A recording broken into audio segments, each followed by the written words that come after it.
पहाड़ों में शिवजी और माता पार्वती के विवाह को लेकर कई कई कथा कहानियाँ प्रचलित है। कहा जाता है कि शिव पार्वती का विवाह महाशिवरात्रि के पावन दिन संपन्न हुआ था, लेकिन दोनों का विवाह भी आसान नहीं था। शिवजी माता पार्वती से विवाह रचाने बारातियों के साथ उनके द्वार पहुँचे तो एक बार फिर से विवाह में अड़चन आ गई।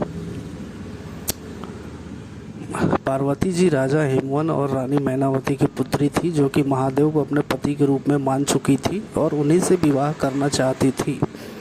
लेकिन शिव को पति के रूप में पाना इतना आसान कहाँ था। लेकिन पार्वती जी ने भी हार नहीं मानी। वर्षों तक कठोर तपस्या की। उनकी तपस्या से तीनों लोक में हाहाकार मच गया और विशाल पर्वत भी डगमगाने लगे। तभी सभी देवतागण महादेव के पास पहुँचे और इस समस्या का हल निकालने की विनती की।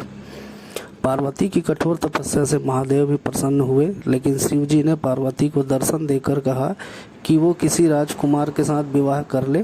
पार्वती जी ने इससे इनकार कर दिया और बोली कि वह मन ही मन महादेव को अपना पति मान बैठी है। इस तरह से शिव जी भी विवाह के लिए मान गए पार्वती के लिए। पार्वती के पिता हिमवान भी शिव पार्वती के विवाह के लिए राजी हो गए।